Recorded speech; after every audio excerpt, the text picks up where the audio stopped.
Anyway, she is with the Creative Learning Alliance, and she's gonna tell us all about it, so go for it. As Lowell said, I do know many of you in the room. My phone was pinging this morning. Thank you. Which button do I push? This arrow? Okay, fantastic. My phone was pinging this morning and I got 5 or 6 messages via text, via Facebook Messenger from people who are ordinarily here, they're at market, or they're having an event at their chamber today, or they're on vacation. And so I was like, oh, wait a minute. I wonder if it's gonna be an empty room, but the good news is it's not, because there are a lot of faces I haven't ever seen before, and that is exciting, or haven't seen in a while, and that is exciting. As Lowell said, my name is Neely Myers, and I am with the Creative Learning Alliance. And I've had a lot of people that I've met with since I started with them in April that say, we've heard about you, but I've had even more say we haven't. And that gives me the opportunity to tell you about a passion project of mine, and I was really excited to be hired on to help build this organization. The Creative Learning Alliance, well, you can see right there, I've given it away, right? STEAM. We are, and you'll hear me talk more about it, but we are working on a science center for the region, and we will focus on the properties of science, technology, engineering, the arts, and math. So who are we?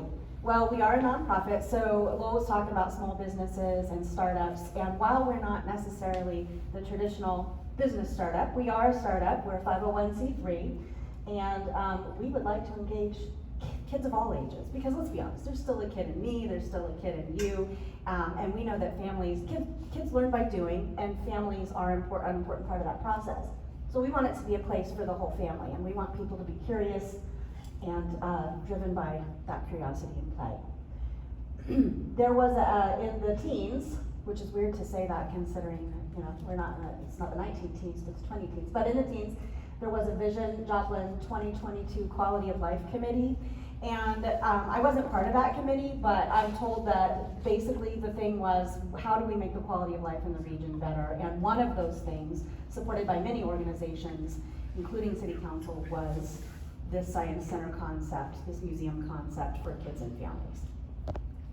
And while we are supported by the city, we don't actually have any city funding. We are primarily privately funded, grant funded, and we do have a few corporate donors and sponsorships and things like that. But so while we've received a lot of support from the community, from the city and the county, we don't actually have any. I just want to make that clear, because when I say supported by City Council, some people have asked me if we receive city funding, and we do not. Yeah, I don't know. But our final outcome will be, I thought that was my glasses, it's my microphone. Our final outcome will be the creation of a science center for the region. Yes, it's going to be located in Joplin, but it will be for the whole region. Let's be honest.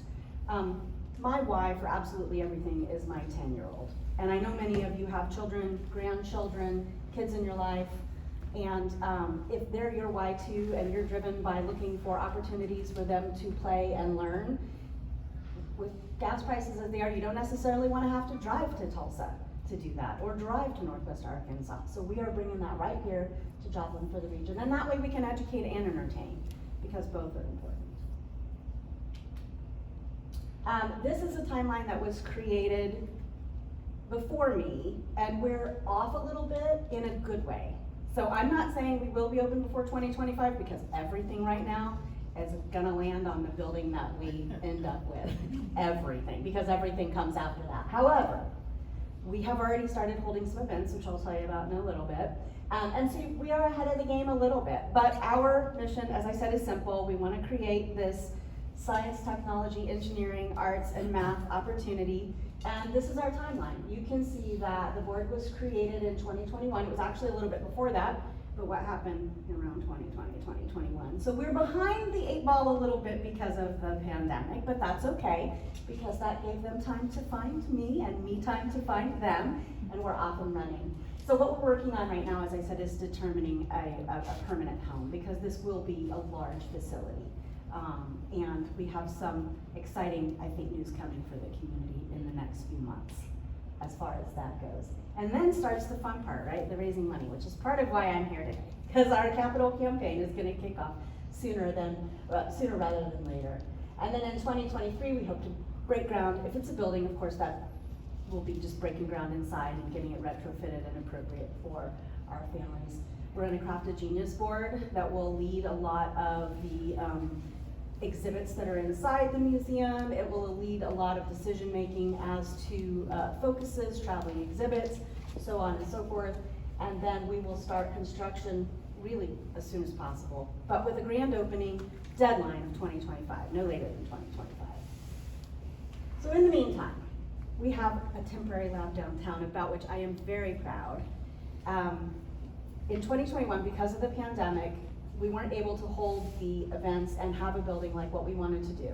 So our outreach committee at the time started creating physics fun kits, and we distributed over 300 of those around the area. It says 250 plus, but we were talking the other night, looking at what we thought we still had, and it was closer to over 300, so that's exciting. And those happened at different outdoors events, anywhere that we could do them. We were giving those STEAM kits away, just getting people started on the idea of our concept. And then we had a couple of amazing exhibit builders who have built some mobile exhibits, many of which they have made more, they're not the permanent exhibits, but made so that they can be displayed in a more permanent way so that we can have our monthly events. And then in March of 2022, we held our first themed event at our storefront.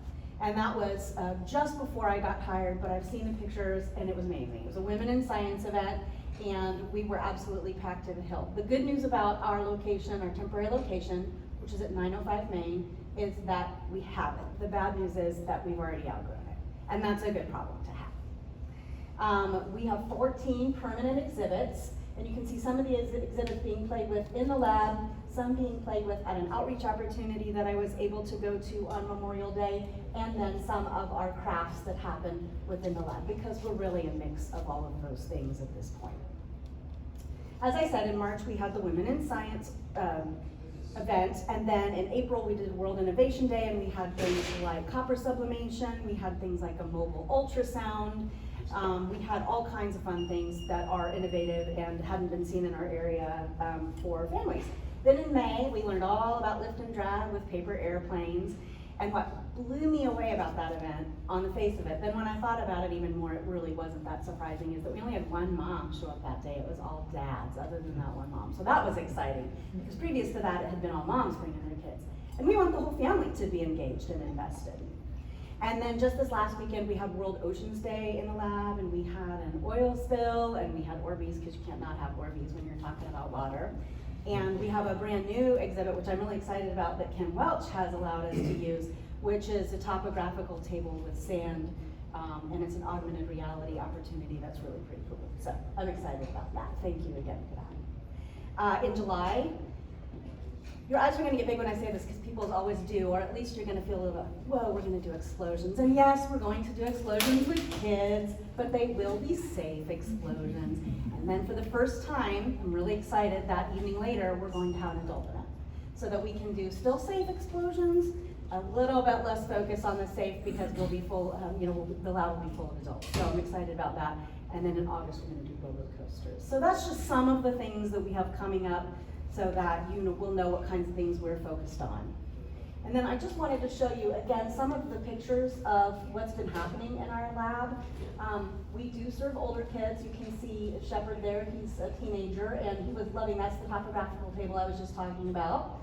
Kim and I spent many hours making that work, so please come see it. And then we have our Smell-O-Matic, which there was a little girl, so you smell the tube and you have to try and figure out what it is, and then there's a little door that will tell you.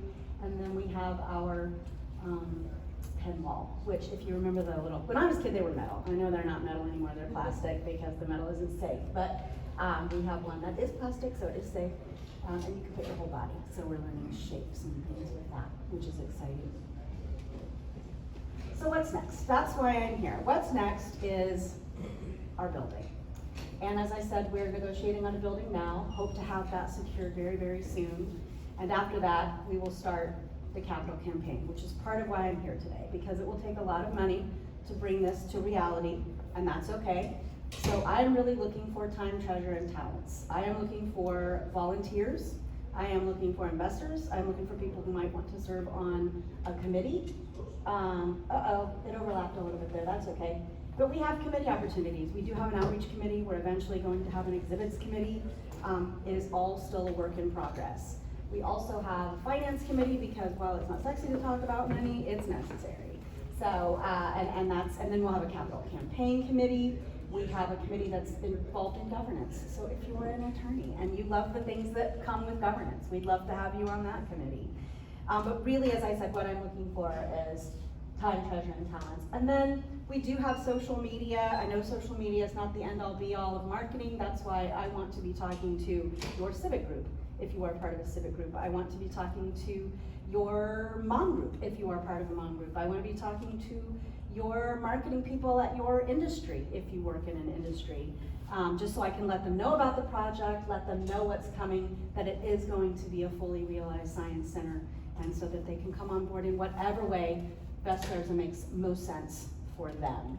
And then, because we have social media, and again, I know it's not the end-all be-all, but if you would all immediately go, when you leave here, to TikTok, Instagram, and Facebook, and be sharing our stuff.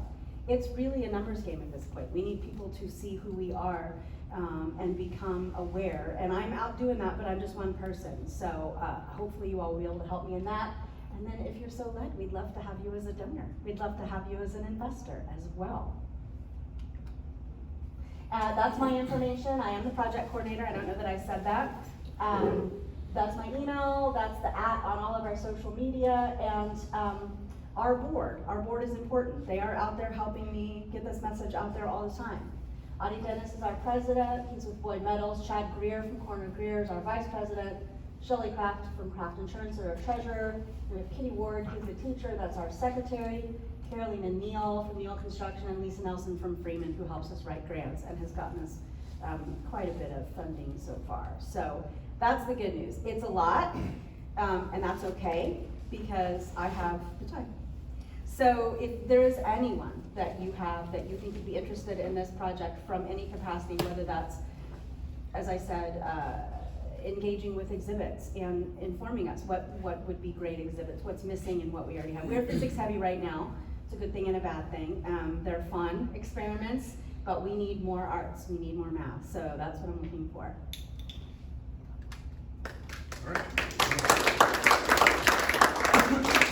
Who has questions for Neely about the creative learning hour?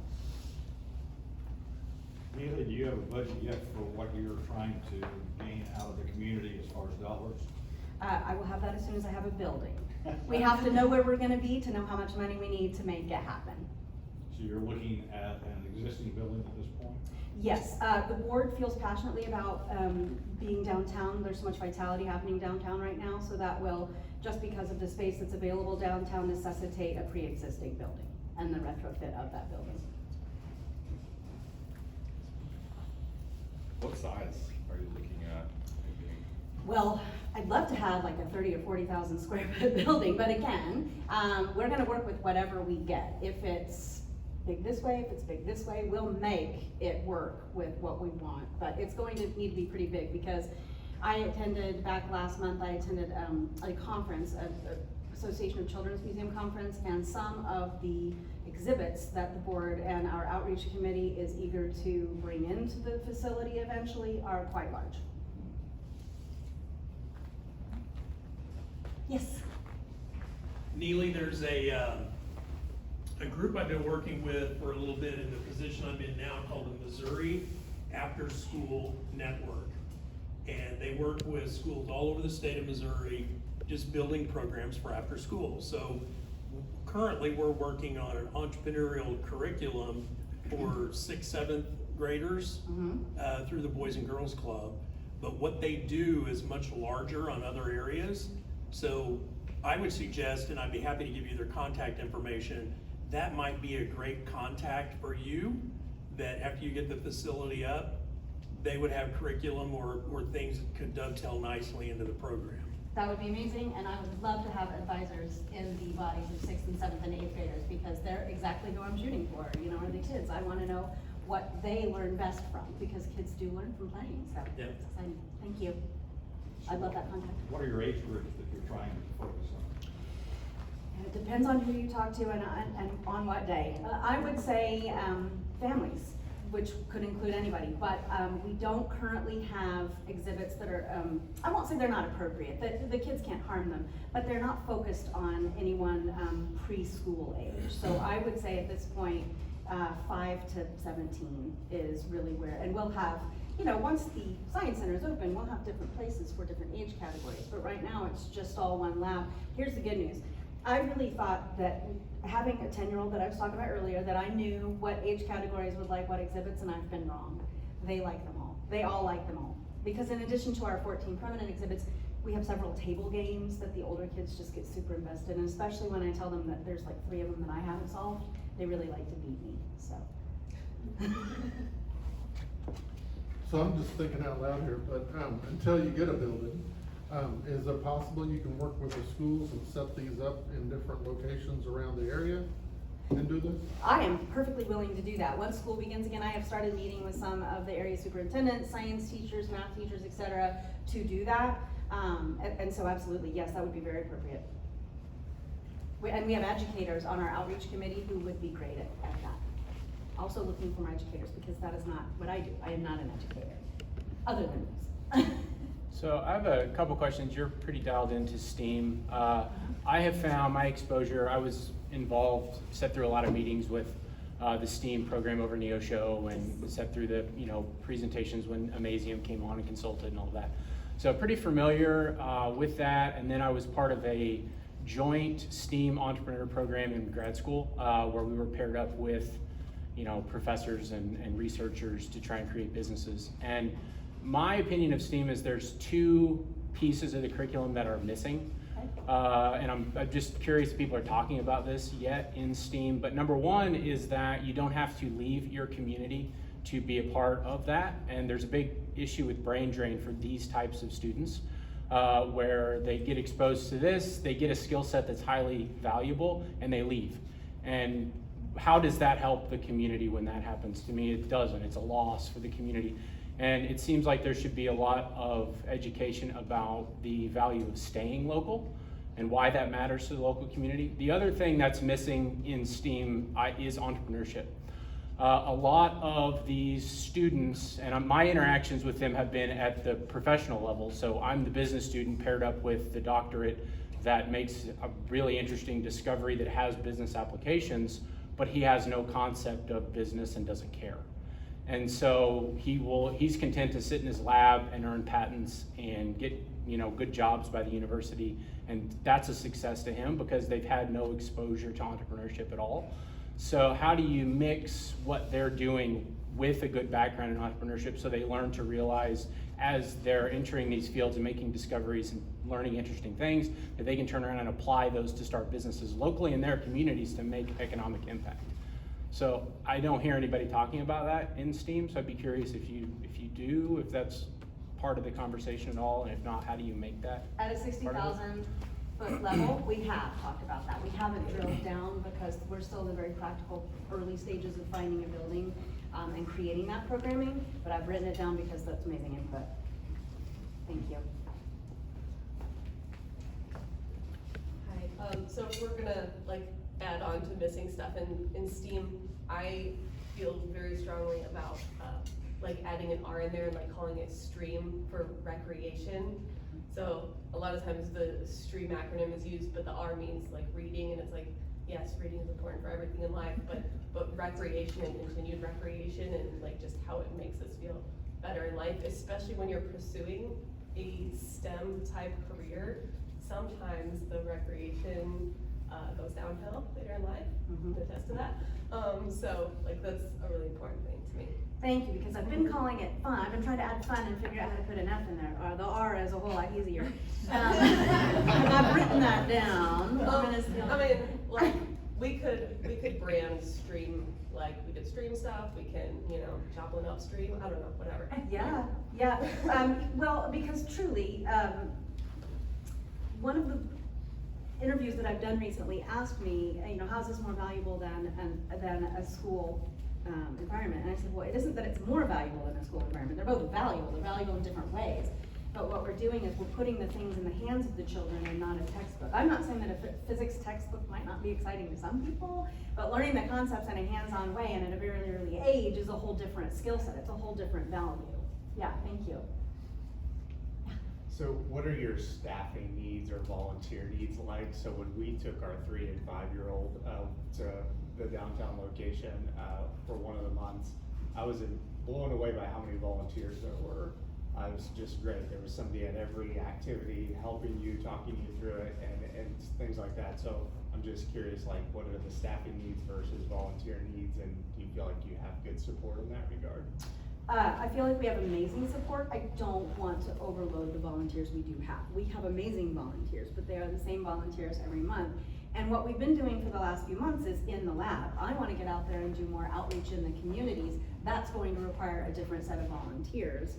Just because, again, the more hours we add, it's just me in terms of paid staff. So the more hours we add, the more volunteers we're going to need to spread that love around. So it isn't that I don't feel like I'm supported, it's that you can always use more volunteers, right? And in particular, educators. That's who I really want out working our events, because those are the people, I don't want to say those are the best people to interact with the kids, they're the most educated and knowledgeable people to interact with the kids. And they have the answers to the questions that the kids have that I don't always have the answers to. Luckily, I have amazing blurbs by every experiment, so we learn together. I have two things. One, I think the first one's pretty quick, but the best like adult engaged like dinners that I've been to have been at the City Museum in St. Louis. It was a blast. Oh my goodness. And they had like different entrees on every level and they raised like a stupid amount of money at that thing. And then an exploration place in Wichita. And it was just awesome. And integrating those ways in which adults can do dinners or have drinks into your environment is a huge way to continue that or perpetuate what you do. The second thing is, like, I'm somewhat frustrated with the sciences because I was considering majoring in physics at one time at Wichita State. I majored in chemistry and minored in physics. Well, they ended their minor in physics right as I was like ending the program. And then guess what? They ended their major in physics for a season. Well, Missouri Southern is in the same situation. And we know that there's a huge shortage. I mean, the American government is telling us that literally the struggle with our defense in the United States is a lack of interest in physics, not a lack of jobs in physics. Like, we're so short on wind tunnels and all of this stuff in the US that other countries have 10 times what we do.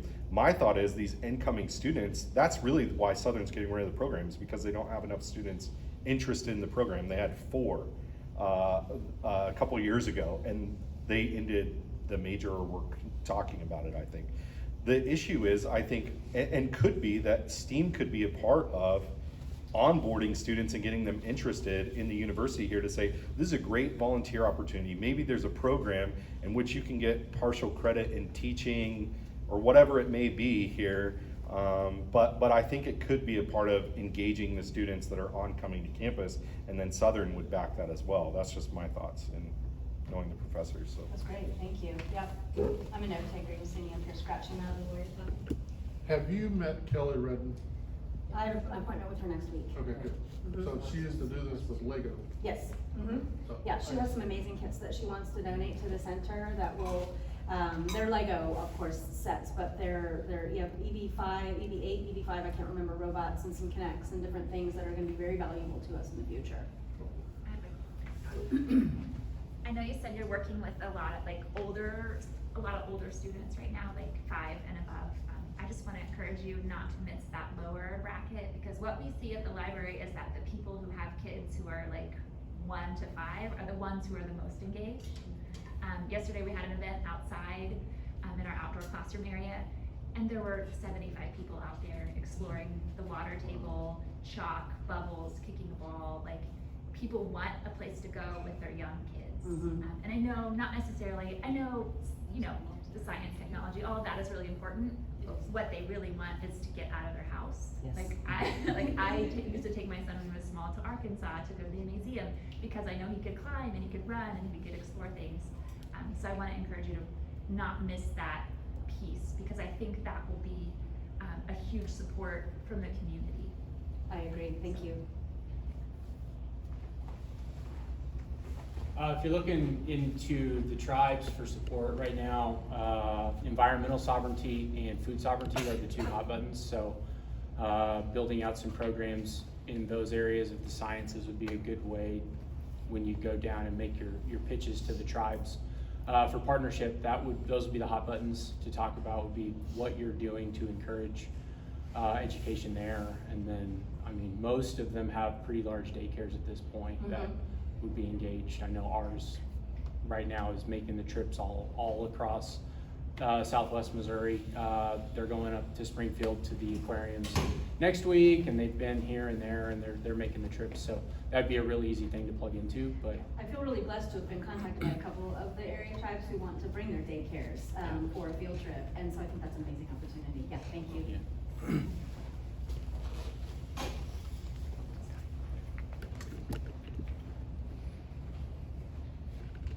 Okay, yeah, it's good to see you again. Good to see you too. Listening to everybody here, I think we're all really like-minded and being really excited about this.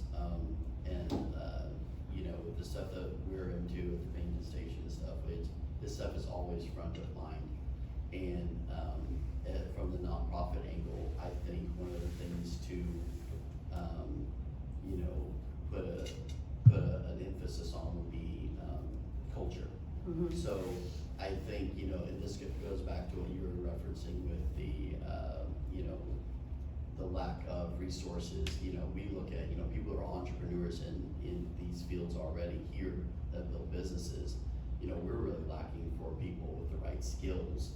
And, you know, I was saying, so we have 3 or 4 employees that came in to play video games and now work with, even write code or do art. But we're going to have to train up people, and I'm not saying that we could be the next Silicon Valley, but I really think between cost of living and, you know, we've all been exploring these opportunities and pulling people from Tulsa and Northwest Arkansas, and pulling people to the region. Part of it is going to be a culture shift, right? So part of the culture is going to be exactly along the lines of convincing and helping people understand that you have to win the war for the parents' time too. With the younger kids, they want something to do. I mean, we're all looking for stuff for them to engage with, and especially to have that here. But there's also got to be a shift in the mindset that, hey, you know, my kid doesn't have to grow up and learn welding because there'll probably be a robot to do that. There's still a place for that, but there's also there's the cultural shift of helping parents find. So I think it'd be really cool to show some of the final applications of some of these things, or, you know, like, hey, if you're learning this about physics, or you're learning this about, you know, aquatics, or even when you focus down, like the last one we went to was, you know, water and ocean, right? So it's how do you build entrepreneurial things here, but not just that, how do you get the parents' mindset, because they're gonna be the ultimate drivers over the years, because they're always in the kid's life, right? And so sometimes if you can just put those Lego pieces out there in front of them, they can put it together themselves to help them. In the same way that kids who are naturally athletically talented will be led towards parents who like see that and focus in on that. I think people should be not afraid when they see their kids. I mean, nowadays, if your kid's like really good at an iPad at 2 years old and playing Minecraft at 3, you're like, he's gotta be a hacker. Let's get him some books. What do we do, you know? But if you give parents those resources where they feel super comfortable of, this is a place I can keep coming back to, I think you build that culture. And then I would, secondly, just be not afraid to play around with some of the things that are for like content creators. Like, I don't know of any open source, or not open source, wrong terminology, non-for-profit, but, you know, similar, that, you know, maybe you have like a Discord server or something like that. But right now, when you're trying to target people that will be volunteering in that high school, college age, they're used to collaborating on a Discord server and keeping up with the community. And, you know, you guys can't really run like a Patreon or normal things that a creative person would to get the community to back, but you've got to get your needs out in front of people in a way for they can subscribe to your needs. They need to be able to have an app or something that's pushing them updates of, we need volunteers, because so many people want to be involved with this, but you're gonna limit your scope if you don't have a way for them to kind of basically subscribe to your wants and needs, and especially on financial stuff, the more transparency, the better. So when you can say, this is what we're going for, and this is where we're at, and get that in front of people, as many formats as you can do, the better, because I have a hard time keeping track of all the stuff that's happening, but I really, really wanna not miss those opportunities, so. Thank you. And because that is a skill set I do not have, I will be calling you and we will be having a meeting. There is, I can think of one piece of software called Milk Crate. I don't think it's free for the organizations, but it's essentially like your own app builder that does like, get your members in, get your volunteers in, but then it also gets, your patrons in, and it gamifies things, and it has a bunch of those types of things. Milk Crate, Milk Crate. yes. Thank They're out you. of like Philadelphia. Part of a very thriving, Yeah, fellow it's lady- specifically people for who use lasers nonprofits. community, yeah, Yeah. it's really good. Great, thank you. All of you I need on. All right, do we have anybody else? We've got time for one more. Thank you. Oh, So Neely, you went to the museum conference, I did. and I know that a lot of the children's museums offer educator PD as a way to loop in educators. Is that something that is within your scope, and if so, kind of how do you have that time frame laid out? I don't have that time frame laid out because I've just been on the job a couple months, but it is on my radar, yes. Perfect. Mm-hmm, yeah, thank you. All right, thank you.